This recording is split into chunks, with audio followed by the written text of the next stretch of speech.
Good morning students. आज अपन लोग पढ़ेंगे पोस्ट फर्टिलाइजेशन चेंजेस। अपन ने कल तक पढ़ लिया था फर्टिलाइजेशन। फर्टिलाइजेशन में हमने 7 स्टेप्स बताई थी कि फर्टिलाइजेशन कैसे कैसे होता है, starting from pollen pistol interaction से लेके डबल फर्टिलाइजेशन तक। now we'll do the next part, that is post fertilization changes. देखो इसमें क्या होता है, मीन्स फर्टिलाइजेशन के बाद फ्लावर में क्या क्या चेंजेस आते हैं। देखो बेसिकली जो ये है ओवरी, ये ब्लैक कलर का जो स्ट्रक्चर है दिस इज ओवरी। ओवरी के अंदर प्रेजेंट है ये ओव्यूल। मोस्टली एंजियोस्पर्म्स में कैसा ओव्यूल होता है, इट इज एनाट्रोपस ओव्यूल। और ओव्यूल के अंदर प्रेजेंट है ये ब्लू कलर से मैंने बनाया है ओव्यूल। ये अंदर रेड वाला जो ये ओवल स्ट्रक्चर है दिस इज एम्ब्रियो सैक। अब फर्टिलाइजेशन हो गया, सिनर्जिड्स जो प्रेजेंट थे वो डिजेनरेट हो गए, एंटीपोडल्स जो प्रेजेंट थे चलेजा पे वो डिजेनरेट हो गए। अब जो हमारे पास बचा है वो है सिनगैमी से जो बना, that is zygote. First male gamete और एक सेल ने फ्यूज होके बनाया था जाइगोट, और उस फ्यूजन को बोलते हैं सिनगैमी। तो उससे बना जाइगोट और सेंटर में तो 2 पोलर न्यूक्लियाई थे वो फ्यूज हुए हैं दूसरे मेल गैमेट के साथ और फ्यूज होके बनाया है triploid polar primary endosperm nucleus, जैसे कि जो कि ट्रिप्लॉइड है। और ये प्राइमरी एंडोस्पर्म न्यूक्लियस आगे जाके बनाता है प्राइमरी एंडोस्पर्मिक सेल। ओके, सो ये ट्रिप्लॉइड है तो न्यूक्लियस 3 न्यूक्लियस से मिलके बना हुआ है। ये ट्रिप्लॉइड है प्राइमरी एंडोस्पर्म न्यूक्लियस, तो प्राइमरी एंडोस्पर्म न्यूक्लियस से बना हुआ जो सेल होगा वो भी ट्रिप्लॉइड ही होगा। सो ये प्राइमरी एंडोस्पर्म सेल बन गया, जाइगोट बन गया, एंटीपोडल सिनर्जिड्स डिजेनरेट हो गए। तो ये जो जाइगोट बना, ये जाइगोट आगे जाके बनाएगा, मतलब पोस्ट फर्टिलाइजेशन चेंजेस जो होंगे उसमें जाइगोट आगे जाके जाइगोट से बनेगा एम्ब्रियो, प्राइमरी एंडोस्पर्म सेल से बनेगा एंडोस्पर्म। ओके, एंड जो ये ओवरी है, ओवरी से बन जाएगा फ्रूट, ओव्यूल, ओव्यूल कन्वर्ट हो जाएगा सीड में। और ये जो इंटेग्यूमेंट्स है, इंटेग्यूमेंट्स कन्वर्ट हो जाएंगे इनटू सीड कोट। ओके, और सीड कोट के बाद क्या हम ऐसा बोल सकते हैं कि हाँ, तो ये हो गया ओव्यूल से बना सीड और इंटेग्यूमेंट्स बना लेंगे सीड कोट। तो अल्टीमेटली सीड के अंदर क्या प्रेजेंट है, सीड के अंदर 2 चीजें प्रेजेंट है, एक तो एम्ब्रियो, डेवलपिंग एम्ब्रियो, और दूसरा एंडोस्पर्म। एंडोस्पर्म का काम क्या होता है, to provide nourishment to the developing embryo. जो एम्ब्रियो जो डेवलप हो रहा है सीड के अंदर उसको नरिशमेंट देना, उसको खाना देना, खाना प्रोवाइड करना। देखो हम जब तक अपने मदर के वूम्ब में होते हैं, अपनी मम्मी के गर्भ में होते हैं, तो तब तक हमें खाना कहाँ से मिलता है, हमें हमारी मम्मी से मिलता रहता है। वो जो भी खाती है उसके थ्रू हमें मिलता रहता है। वैसे ही ये जो एम्ब्रियो है, जब तक ये सीड के अंदर प्रेजेंट है, बीज के अंदर जब तक प्रेजेंट है, तब तक वो उसको खाना कौन देगा, खाना मिलेगा उसे इस एंडोस्पर्म से। Endosperm will act like a nourishment और it will provide nourishment to the developing embryo. तो ये है हमारे post fertilization changes. That is, ध्यान रखना, सबसे बाहर है ओवरी, ओवरी कन्वर्ट होता है फ्रूट में, ओवरी के अंदर है ओव्यूल, ओव्यूल कन्वर्ट होगा इनटू सीड, और ओव्यूल के सबसे बाहर क्या है, इंटेग्यूमेंट्स। तो इंटेग्यूमेंट्स कन्वर्ट होगा इनटू सीड कोट, और सीड के अंदर क्या है, सीड के अंदर 2 चीजें हैं, एम्ब्रियो और एंडोस्पर्म। एम्ब्रियो किससे बना है, सिनगैमी से, और जाइगोट से अल्टीमेटली, और एम्ब्रियो के नरिशमेंट के लिए कौन है, दैट इज एंडोस्पर्म, जो बना है प्राइमरी एंडोस्पर्म सेल से। ओके, और normally complete nucleus gets used up. Normally क्या होता है, जो ये और ये साइड में ये दिख रहा होगा, ये जो ब्लू कलर के गोले गोले हैं, ये सारे हैं न्यूक्लियस। ये नॉर्मली क्या होता है, ये न्यूक्लियस पूरा यूज हो जाता है ये पोस्ट फर्टिलाइजेशन चेंजेस के दौरान, जब ये फ्रूट बन रहा होता है, ओव्यूल से सीड बन रहा होता है, सीड कोड बन रहा होता है, ये सब चीज़ें जब बन रही होती है, फ्रूट सीड कोड, ये सब चीज़ें, तो ये न्यूक्लियस जो है ये पूरा यूज हो चुका होता है normally most of the cases में। लेकिन कुछ ऐसे प्लांट्स होते हैं, लाइक फॉर एग्जांपल बीटरूट, चुकंदर और ब्लैक पेपर, काली मिर्च, इन दोनों में क्या होता है, न्यूक्लियस प्रेजेंट रहता है सीड में, सीड के साथ परसिस्टेंट न्यूक्लियस कंटेनिंग सीड्स में, दैट इज ये जो ओव्यूल ने सीड बनाया और सीड के अंदर न्यूक्लियस प्रेजेंट रहता है। और ऐसा सीड जिसमें कि न्यूक्लियस प्रेजेंट है उसको हम बोलते हैं पेरिस्पर्मिक सीड। ओके, ध्यान रखना, ऐसा सीड जिसमें कि न्यूक्लियस प्रेजेंट है, ठीक है, क्योंकि आगे हम पढ़ेंगे कुछ ऐसे एम्ब्रियो सैक के बारे में या सीड के बारे में जिनमें कि एंडोस्पर्म प्रेजेंट होता है, या फ्रूट्स में जिनमें कि एंडोस्पर्म प्रेजेंट रहता है और कुछ में एंडोस्पर्म यूज अप हो जाता है पूरा। तो इसमें ध्यान रखो, अभी हम न्यूक्लियस की बात कर रहे हैं, ये एम्ब्रियो सैक के बाहर ये जो भी हैं cells, it is nuclear cells, normally nucleus पूरा यूज अप हो जाता है जब ये पोस्ट फर्टिलाइजेशन चेंजेस होते हैं, दैट इज फ्रूट सीड और सीड कोड बनता है। लेकिन अगर कुछ प्लांट्स में, कुछ फ्रूट्स में अगर ये न्यूक्लियस रह गया, पूरा का पूरा यूज नहीं हो पाया, थोड़ा बच गया, तो उस टाइप के सीड्स को हम बोलते हैं पेरिस्पर्मिक सीड, और इसके एग्जांपल है बीटरूट और ब्लैक पेपर। ओके, अब हम आगे देखेंगे ये जो एंडोस्पर्म बना, ये एंडोस्पर्म कितने टाइप के हो सकते हैं और ये एंडोस्पर्म कैसे कैसे बनते हैं, और अलॉन्ग विद द एग्जांपल्स।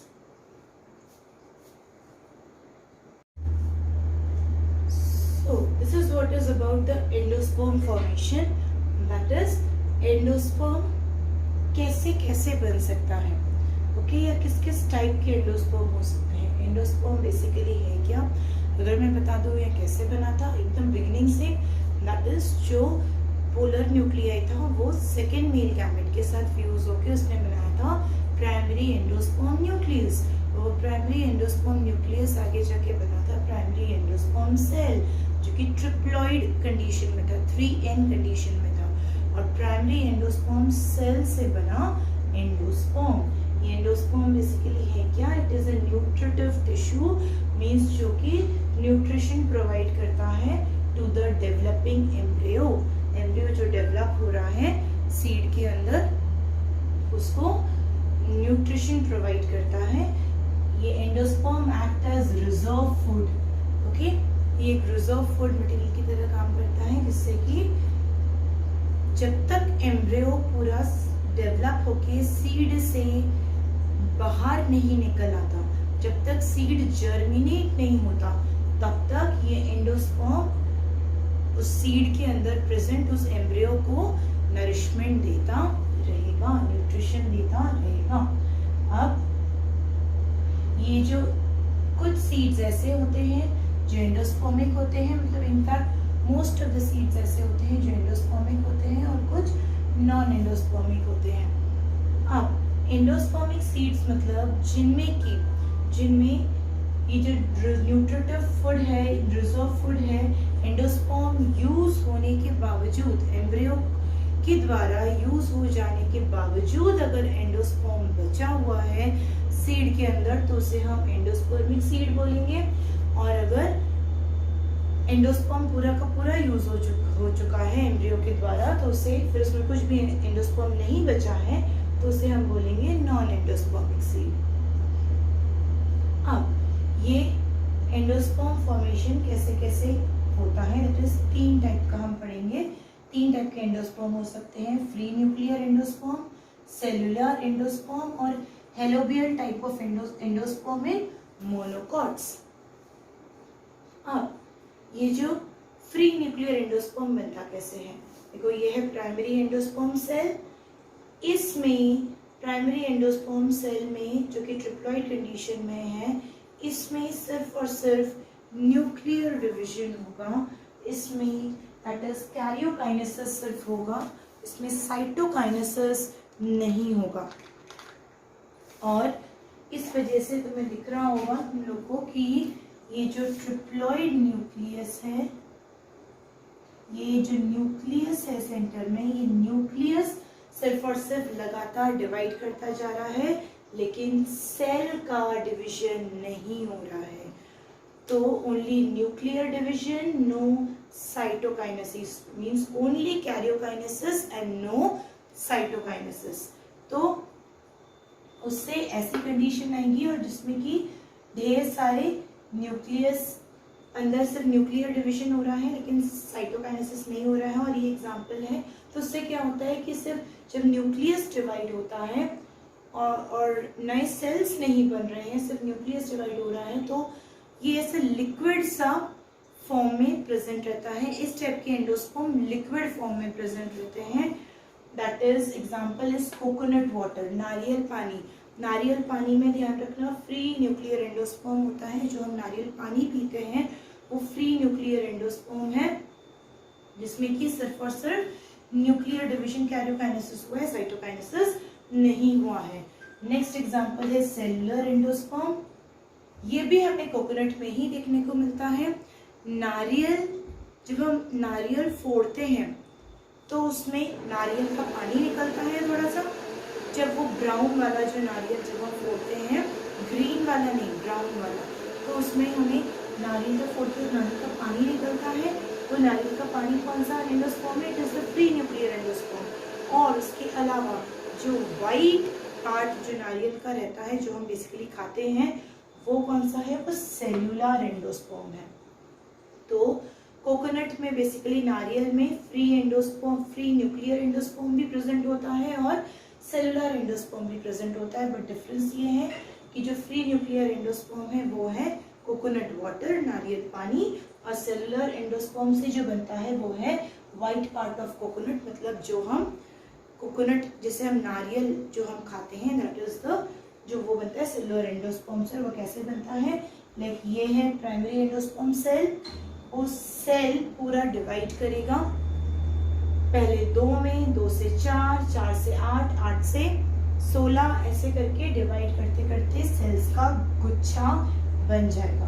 तो इसमें देखो वही हुआ है, ये प्राइमरी एंडोस्पर्म सेल है जिसमें कि सबसे पहले तो सिर्फ कैरियोकाइनेसिस हुआ है। कैरियोकाइनेसिस होने से फ्री न्यूक्लियर एंडोस्पर्म बन गया है, और उसके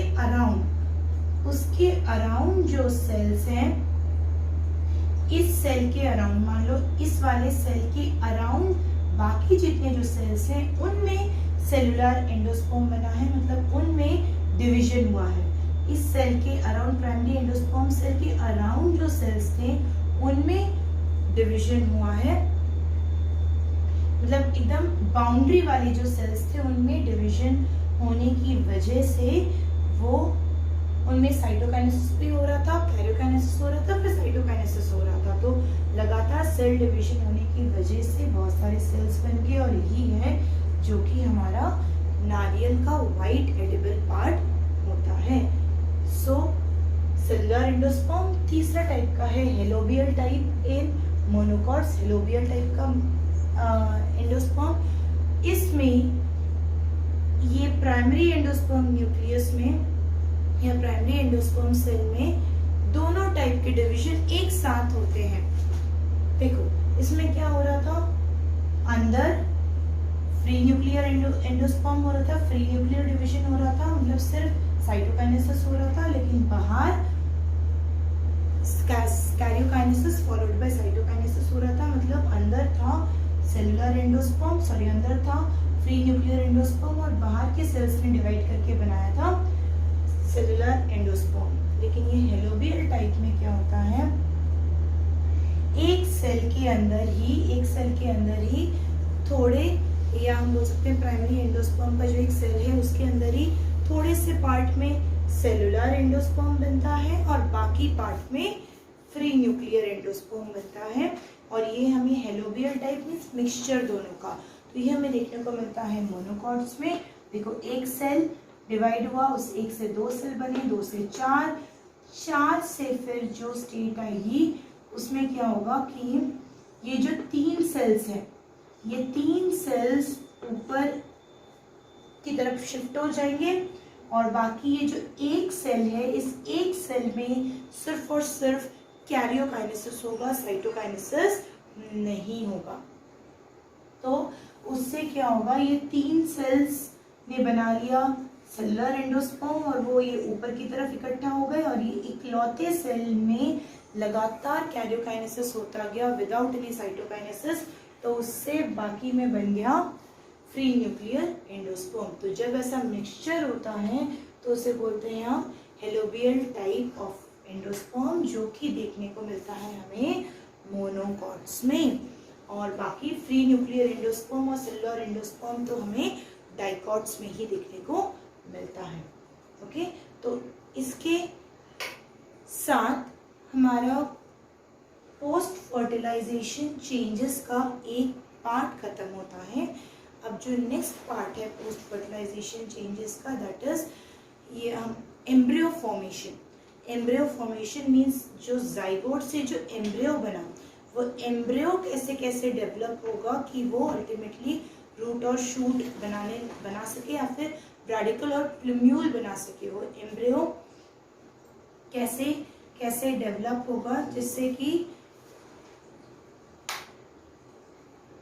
वो एम्ब्रियो कैसे डेवलप होगा जिससे कि वो रेडिकल और प्लूम्यूल बना सके।